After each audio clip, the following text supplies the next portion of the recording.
আপনি এখন এমন এক রহস্যে প্রবেশ করতে যাচ্ছেন যা ইতিহাস, শিল্পকলা, ধর্ম ও গোপন সংস্থার জালে জড়িয়ে আছে।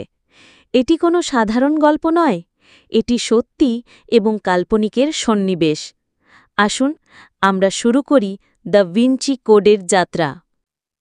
প্যারিসের লুভার, মধ্যরাতে মিউজিয়াম শূন্য।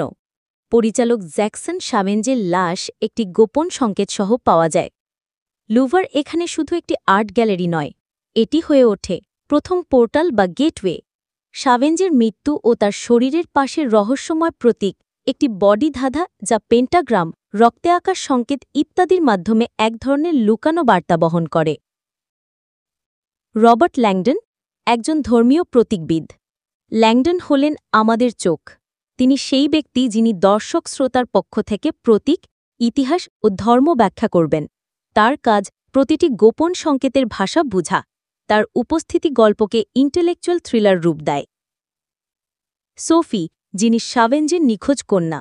সোফি কেবল একজন পুলিশ অফিসার নয়, বরং তার পারিবারিক ইতিহাস গ্রালের রহস্যে জড়িত। তার চরিত্রে দুটি মাত্রা থাকে, যুক্তিবাদী অফিসার এবং আবেগপ্রবণ কন্যা। সাভেঞ্জের শরীরে খুঁজে পাওয়া যায় একটি প্রাচীন লিপি। এটি হল প্রথম ক্রিপ্টিক কোড যা ফিবোনাচি সিরিজ বা অ্যানাগ্রাম আকারে লেখা।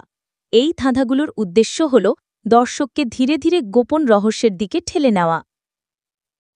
ল্যাংডন এবং সোফি শুরু করেন একটি প্যারিস ভ্রমণ।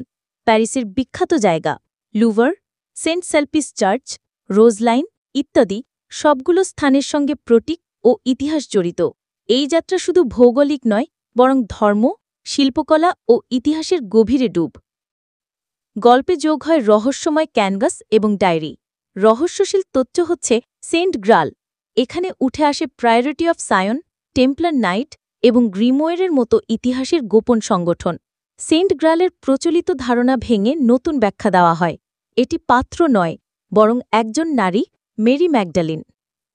দ্য লাস্ট সাপার এবং মোনালিসার মাধ্যমে দ্য লাস্ট সাপারে যিশুর ডান পাশে বসা ব্যক্তিকে নারীরূপে চিত্রায়ন, মোনালিসার হাসি, চোখ এবং নামের মধ্যেই লেছে অধরধর্মী সংকেত।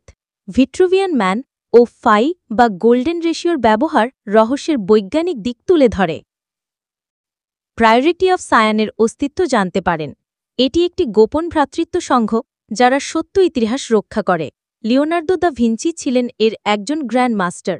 এই গোষ্ঠীর ওপর দোষ চাপানো হয় চার্চের বিরুদ্ধে ষড়যন্ত্র রচনার জন্য। লন্ডনের প্রাচীন লাইব্রেরি ও গোপন স্থানগুলো ঘুরে দেখেন। এখানেই ক্রিপ্টিক্স, পেইন্টিং ধাঁধা এবং হিডেন ভল্টসের মাধ্যমে মূল ক্লুগুলো উন্মোচিত হয়। সেন্ট গ্রাল কেবল একটি বস্তু নয়, বরং একটি লাইনেজ ও ইতিহাসের সত্য। সোফি বুঝতে পারেন তার পরিবারের ইতিহাসও গ্রালের সঙ্গে জড়িত। মেরি ম্যাগডালিনের গর্ভে যিশুর সন্তান ধারণের সম্ভাবনা তুলে ধরা হয়। এই তথ্য বিশ্ব ইতিহাসের মূল ধারাকে বদলে দিতে পারে। কখনো কখনো ইতিহাসের সত্য, প্রতীক ও ধাঁধার মধ্যে লুকানো থাকে। উপন্যাসটির মূল বার্তা হচ্ছে প্রতিটি প্রতীক একটি ভাষা এবং শুধুমাত্র সাহসী ও অনুসন্ধানী মনই এই ভাষা বুঝতে সক্ষম। এই ছিল রহস্য, ইতিহাস ও প্রতীকের এক অবিশ্বাস্য যাত্রা, দ্য ভিঞ্চি কোড, যেখানে প্রতিটি ধাঁধা আপনাকে নিয়ে যায় আরও গভীর এক সত্যের মুখোমুখি।